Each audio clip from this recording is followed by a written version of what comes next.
Welcome to the next episode of Move Out, Draw Fire. I am your host, Dustin. How's everybody doing today? Today is the day before the election. It is November 2nd. Depending on when this gets put out, who won, who knows. I would like to thank my subscribers.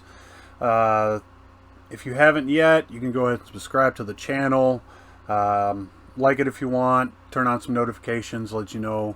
If you're not following the Facebook group of Move Out, Draw Fire, you'll be notified when the new episodes are aired. We do have a new logo coming. I want to thank Jesse and Sarah for their submissions for the logos. I have narrowed it down to 2. I'm going to touch them up a little bit, make them look a little bit more presentable. And then we're going to try to put it on some merch, change the channel around a little bit. The current logo is a multicam with the Old English Move Out, Draw Fire on it. That was done in haste, and it will change. So keep an eye out for that. As far as future events coming up that I want to cover, I will be doing an interview with Jesse. For those who know him, he goes by Dick. He and I have been together through some real tough times. And I want to get him on here to kind of discuss, 1, what we did, 2, how we kind of got through it together, and 3, kind of how we got through it without each other. Because we had been stationed at Fort Bragg for the longest time, then we went together to Fort Carson for a while, and now we live roughly 1,000 miles apart. He lives down in North Carolina, I live here in Michigan. We contact each other through Messenger and texts and phone calls every now and then. I'll try to get him on the Zoom. If not, I'll do a voice call. We'll see what goes on with that. And upcoming, I want to do an interview with my game nerd guy, Caleb. Try to get the inside scoop on gaming things, all your nerdy needs, if that's what you want. Last week I had an interview with Morgan that went fairly well, I think. I got some positive feedback about that, so thank you for that.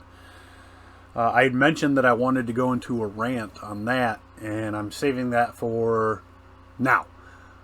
Alright, my rant today is not about who's running. I have my own opinions, and I am entitled to those opinions. People are entitled to their opinions, but when you start pushing your opinions onto other people, that's where you get a lot of negative feedback.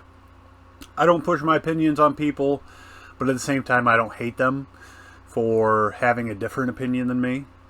As far as the election goes, I am one way, the rest of my family is another.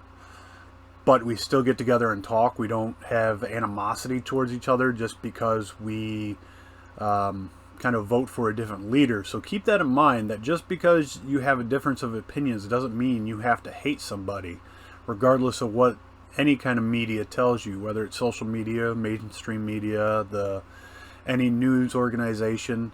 You can have an open mind. And if you start getting the not threatening, but the trying to persuade you, not violently. I'm trying to figure out what to say here. If somebody's trying to push their opinions onto you and they say you're wrong for having your own opinion, that's kind of a toxic relationship, and you want to be out of that fairly fast. Otherwise, you're going to lose either a friendship or a family member. I mean, family shouldn't be doing that to you anyway, but it happens. We live in 2020. The whole year's been a shit show, wrapped up in a garbage bag, set on fire in a dumpster. This is not a good year for anybody. So, let's leave people alone. Let's get together. Let's all get along. Anyway.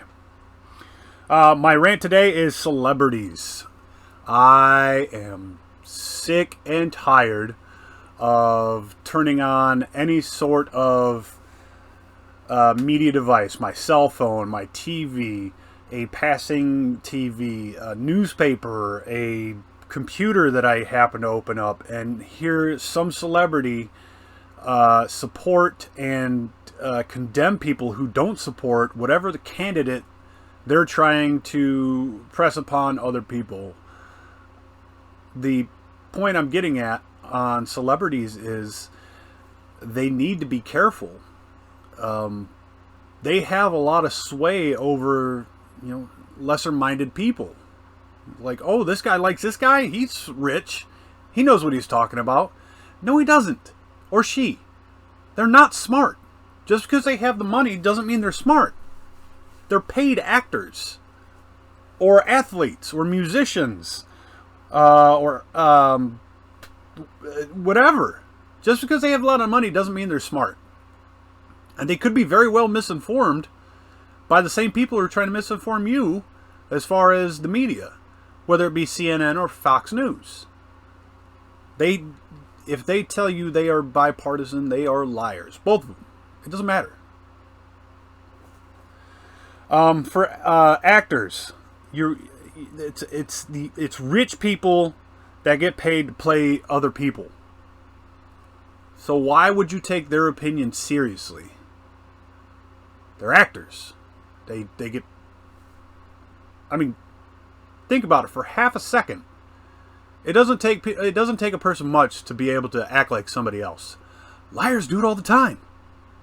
So these people are just getting paid pretty handsomely to do that. And to get up onto an award show and try to put forth your revelation that you've had about climate change or a certain representative or whatever it is that your suckhole wants to spew out, leave it to yourself. Leave your opinions to yourself. Please. For the love of God, please. Shut up. Nobody wants to hear it. And those that do want to hear it are stupid. And those are the people that are going to be voting. And their votes are claimed or are based on false information given by a stupid actor. Musicians. Oh, God, musicians. Okay. If you talk about, as a musician, the responsibility that we have to save the earth or treat people nicer, the second you say that, and somebody goes back and looks at your lyrics about drug use or the subjugation of a person, whether it be male or female, of a race, so gender, race, inequality of wealth because you hit it big and you have more money than the other people, so now you also think you have a better opinion. Fucking stop! Please. I don't care if you go left or right. That's good. Pick a side. That's awesome. But don't try to sway other people. Because again, you're talking to the ignorant masses. I'm not going to say everybody is. There's a lot of intelligent people. But for every intelligent person, there's probably 3 or 4 non-intelligent people. Probably more. I don't have the statistics in front of me on that one. And athletes.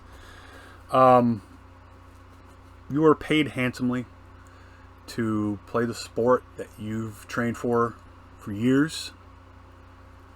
And I applaud you for working as hard as you did to get as far as you've gotten. Now, I know some people had a leg up as far as funding or colleges that you went to. And I'm not saying that it's a bad thing. I applaud you. But in all that time of your hard work and training, did you take some sort of government facilitated class on how the country should be run? I'm going to say no. I'm going to say that during your college years playing sports, I bet your main focus was on sports. And the major athletes that are out in the major leagues today, whether it be basketball, football, baseball, hockey, whatever it is, you should probably leave your opinions to yourself regarding policies on foreign trade. Again, your political standing. Now, it's fine if you can tell people. It's fine if you tell people, like, I'm right, I'm left. That's fun. That's fine. But when you start telling people, the same as the actors and the musicians, when you start telling people that they should be this or they should be that, I want to punch through the screen. And hopefully one day I can find a way to do that while breaking the fourth and or fifth dimension to hit you in your stupid fucking mouth. Just stop. All three groups. Any celebrity, in fact. You guys can stop. At any point in time. And you'd probably be better respected throughout the entire community. As being a person that could be the bigger person and leave it alone. Somebody comes and asks you, where do you stand? Who are you going to vote for? Oh, I'm going to vote for blah, blah, blah, blah. And why? Because I want to. What do you have to tell your fans? Vote the way you want. No shit! That person won't be on TV because it's not edgy enough for people to, oh, that's the greatest thing I've ever heard. Did you hear this? This guy said this, and what? You know what? I believe him. He said that this guy he went to the moon and shit in a crater. He must be the greatest guy ever walked the planet and the moon. It's bullshit. All of it. It's bullshit. I don't want to get too upset about this because this is something that bothers me daily basis. I'll try to move on. I'll come back to it. My next big thing I want to talk about is term limits for state representatives and state senators. Ladies and gentlemen, we have a crisis. It's not a pandemic. It's not who's going to get elected for president. Because they're only in it for a maximum of 8 years. The pandemic will pass. It'll last, what? Maybe a year? Maybe 2. We have senators and representatives that have been in office for 4 decades. Some being longer. What do you think they're bringing to the table with their old ass knowledge that has died off in the 90s? They are bringing nothing to the table but their old ways of thinking, and it brings everybody down. They are not caring about their sector or their constituents. They don't. These senators, these representatives that are literal millionaires that only got rich after they became a representative or a senator. Where do you think that money came from? Your taxes. But do you think they acquired millions through taxes? Your taxes? No. No. People bought them. Powerful people in high up ranking fields of whatever they do, whether it be a tobacco company or a gas company or a tech company, they paid them millions of dollars to try to swing their votes to help out their business. So how are you getting paid more from lobbying and other areas than what you should be paid by the government, taken from the taxes of your people? Why would you be getting paid more? Well, it draws up a couple questions, doesn't it? Like, where do their loyalties actually lie? Does it lie to the people that they represent? No. No, they don't. Their loyalties lie to the people that made them rich. We're looking at senators that, since taking office in the last 30 to 40 years, that have been there for over 20 years, have tens of millions of dollars. They're supposed to be representing a state or a part of a community. That's their elected position. So shouldn't they be forfeit? Let me back that up. So shouldn't they be subject to forfeit of all their kind of not made through government payment monies to the people? I would say so. I would say all that lobbying money that they made should go back towards the state or community that they are in or run. I'm not crazy but to think that. I think that if you made a ridiculous amount of money lobbying for your state or your district, that money should go to that state or district. Imagine what tens of millions of dollars could do to a district or a state compared to the already dropping funds in some areas. People talk about how there's not enough money for education. Well, there you go. You got tens of millions right there. You know how many textbooks I can buy? You know how many pencils I can buy? You know how many pieces of paper and notebooks and textbooks and DVDs and computers and all that? You know how much I can buy? A fair amount for the struggling districts that you run. They're getting rich by exploiting their own people. And some of them make the decisions without consulting their constituents. So whose favor is that in? Is that in our favor? As the people? Is it in our favor that they make these millions by pushing votes through or legislation that gets them to put something into law, banning plastic straws or whatever it is that they put into law? Is it in our best interest that they made millions to take away what we consider freedoms? It's not in our best interest. And right now, the only way that a senator or a representative to leave office is two ways. One, they get voted out, or two, they die. They're in it for life. And if they can keep getting reelected, they'll stay there until they die. This is 2020. Do you want a 80-year-old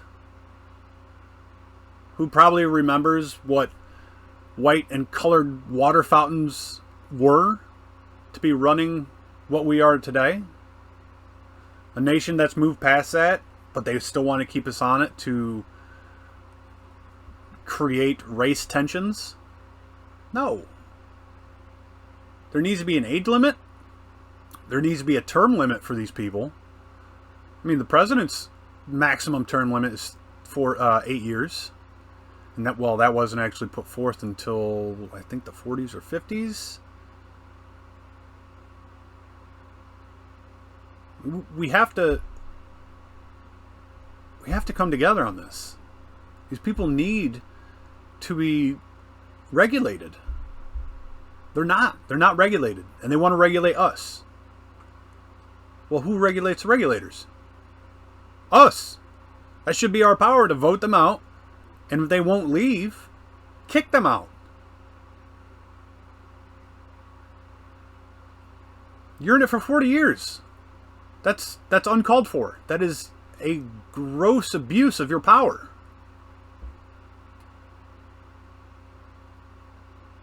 We need to push them out. Especially if they start trying to push tyrannical ideologies upon us. Or socialism. Oh, God. Socialists. Communists. Democratic socialism. No. No. Don't take it.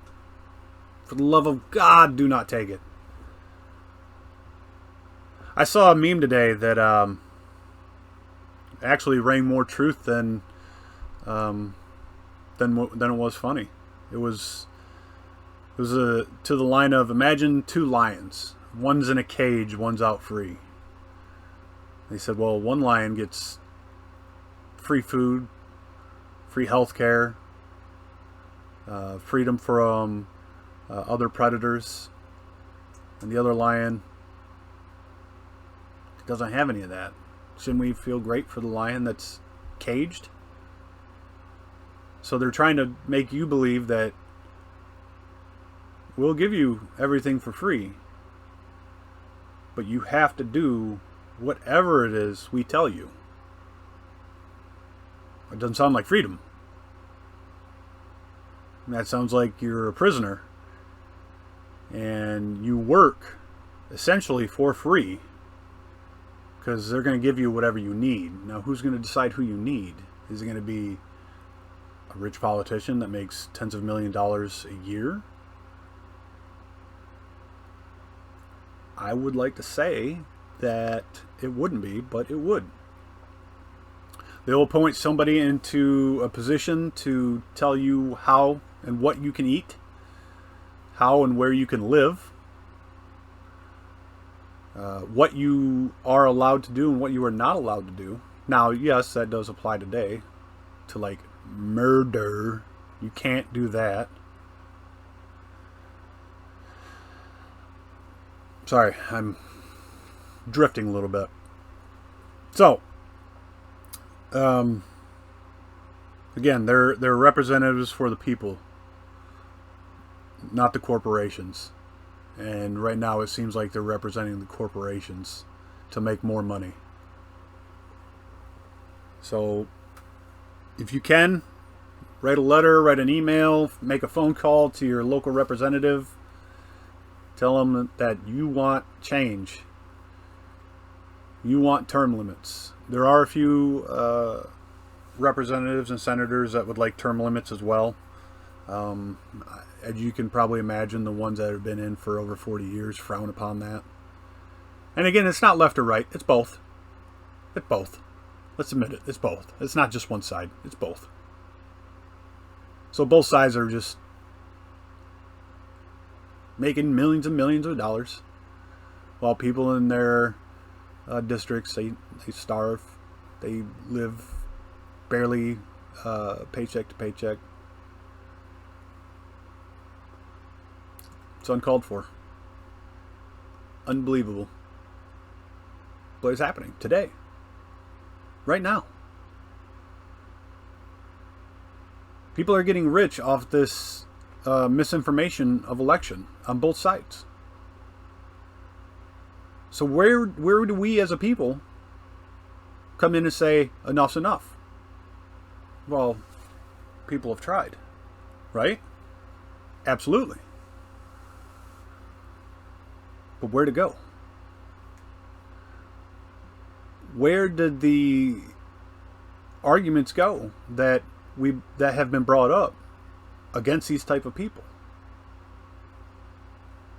I don't know. I would say it frightens me, but at this point, nothing does. There's only one thing that I fear, and I'm not going to cover that in the podcast today. I might later. It's pretty dark. I'm not here to scare you off. We're here to have fun, right? Can I get a hell yeah? Alright, so let's talk about the next thing, which is the veteran side of it. We veterans have been through a lot of shit together.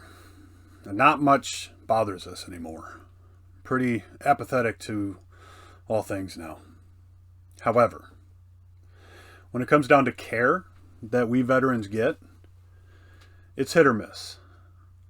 What I mean by that is I receive good care as far as I'm given a psychiatrist, a psychologist, a social worker, expert brain wranglers is what I call them. They help keep the bad thoughts at bay. They give me my medications. They prescribe them to me.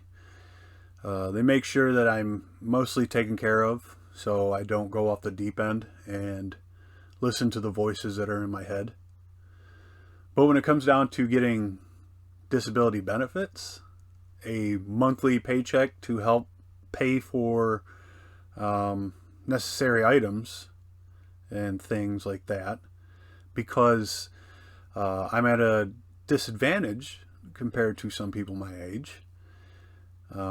Due to my 55 jumps from an aircraft, I have 2 bad knees, a bad back, some traumatic brain injury from rough landings while jumping, falling down mountains in Afghanistan.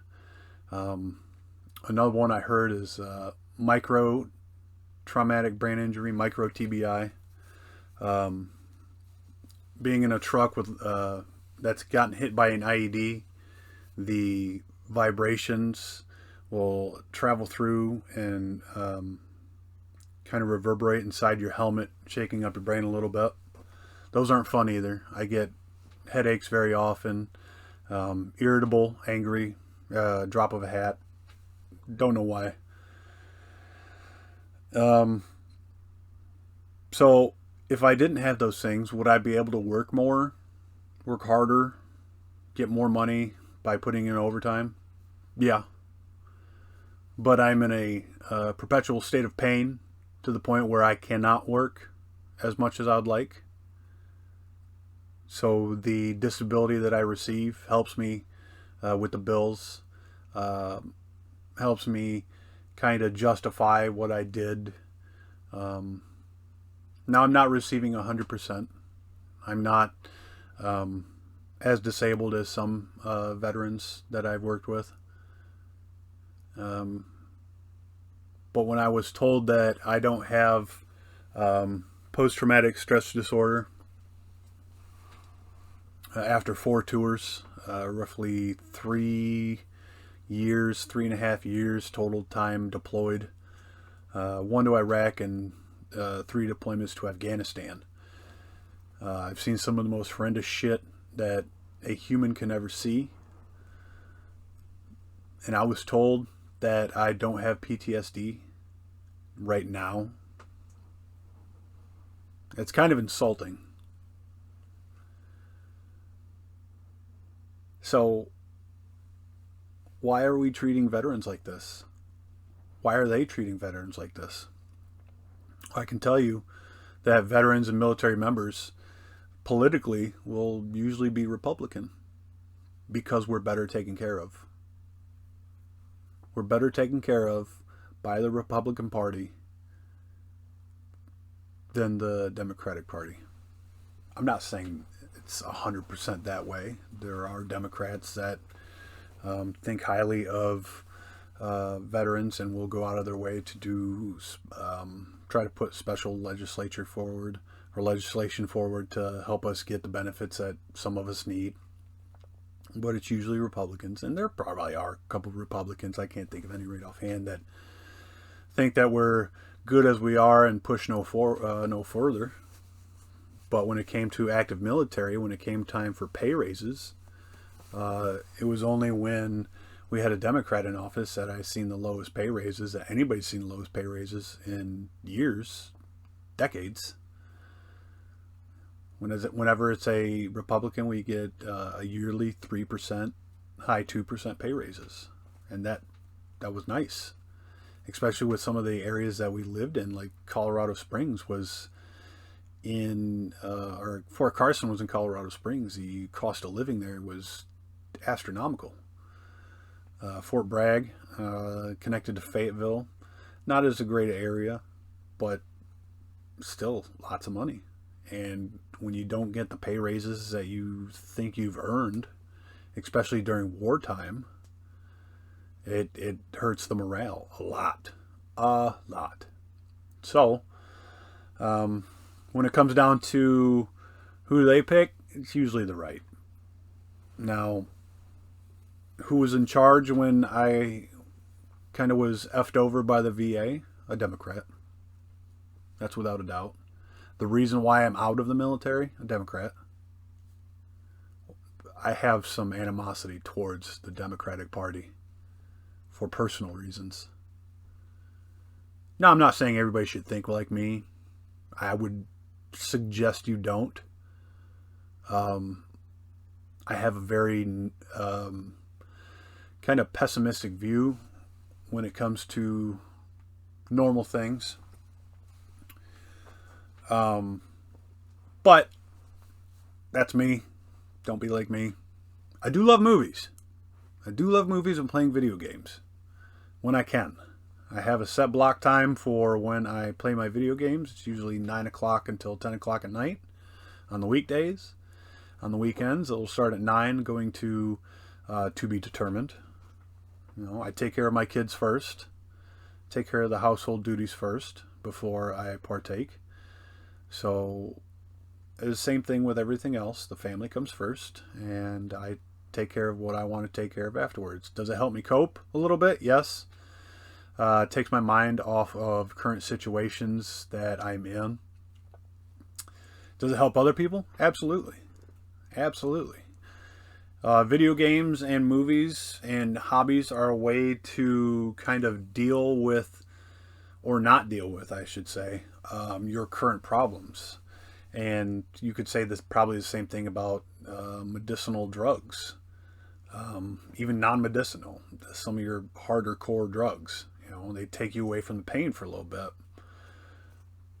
But I don't get it in such an altered state of mind because I know I have children and a wife and dogs and a cat in the house.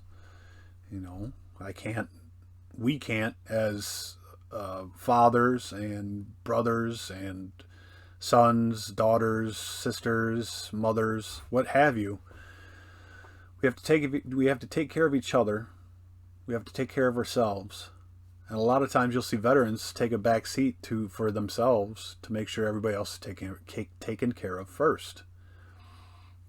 It's always a team. There's no I in team. You got to take care of the team. And sometimes if I have to take care of a team by putting myself in the back seat, I'll do that. I hope other people do that too.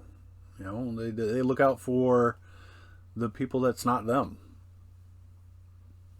Take care of others. It's not that hard.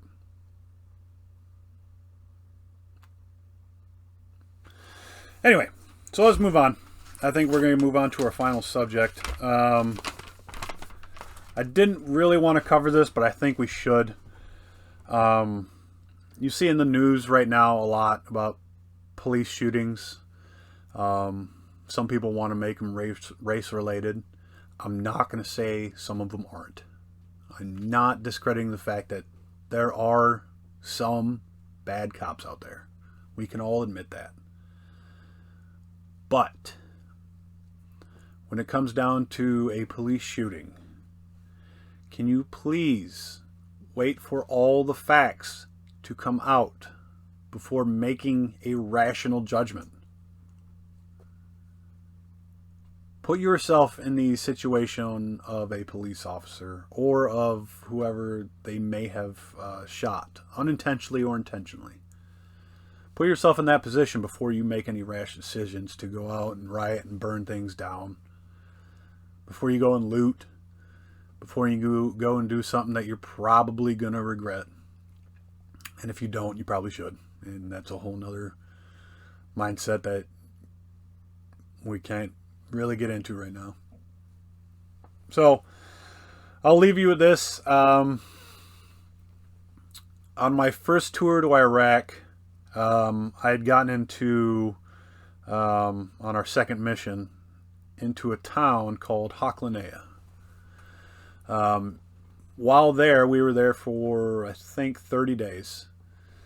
And we did not have access to showers. So some of us were getting pretty ripe. The platoon sergeant, Sergeant Stalin, I want to say his name was. He wasn't Russian. I think he was Puerto Rican. Sergeant Stalin, the medic, and myself went on a 3-man patrol to go find a house which was abandoned with running water. And we found one. Not only did it have running water, it had a working computer with Windows 95. So we took it upon ourselves to take showers before we reported back that we found a shower. Take care of ourselves first. So while Sergeant Stalin was taking a shower, I went and played on the computer. Turned out it had the copy of First Mortal Kombat. I didn't understand a word. The start menu is always at the top, so I played a little bit. Kind of fun. There was nothing. We took the computer back. Turns out there was nothing insurgent related, so we did take it back. The person not come back to their house. The medic was taking a nap, so I had taken my shower. I had gotten out. Nothing to write home about. It was a shower. Cold water, no hot running water. It was cold running water. So the medic was taking his shower, and the platoon sergeant was on the roof, and he come running down to get me, to grab all my armor, to get up to the roof, because we were in contact. We were taking small arms fire. I didn't know this, but he was on the roof the whole time. So I thought, great, they're shooting at him, and there's going to be a bunch of us on this roof. Or there's only 3 of us, and there's going to be a bunch of them on this roof coming after us. It turns out they were going after our platoon, which was probably 3 or 4 houses down. So I did my best to get in contact with the platoon, let them know what was going on, let them know what I could bring to the fight as far as close air support or mortar assets. And while I'm posted up on this roof, I hear the medic coming up the stairs. I say I hear it. He said, "I'm coming up." I wasn't guessing. He said that.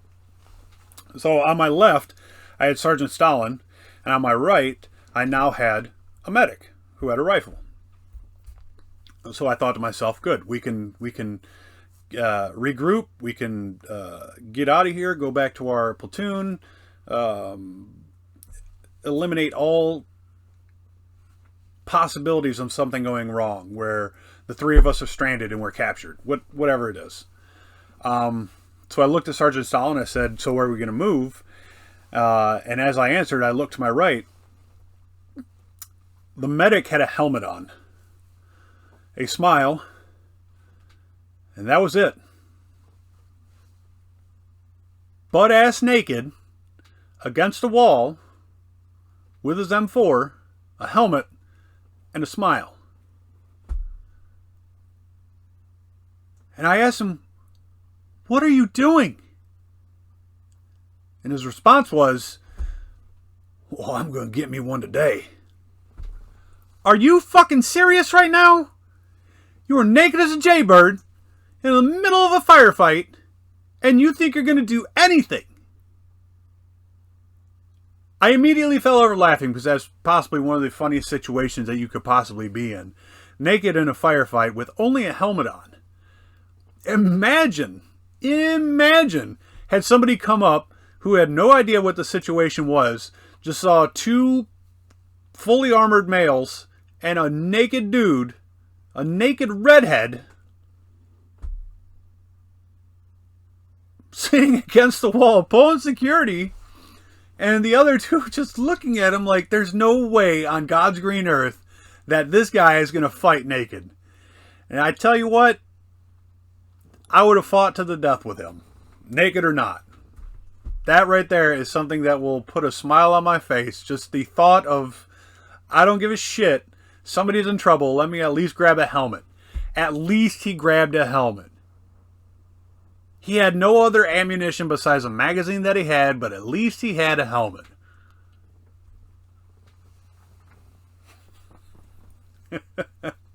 All right, everybody, that's going to be the end of this episode of Move Out, Draw Fire. Like I said, we do have some logos coming. I want to get some merch out to you. Go ahead and leave some positive comments. If you want to direct message me or leave comments on whatever channel you're watching this on, go ahead and do that. Let me know what you want to see next, what kind of content you want. Give positive feedback. Hell, even if it's negative feedback, I'll be fine with it. I can deal with it. So, remember, always and forever, move out, draw fire. Thank you.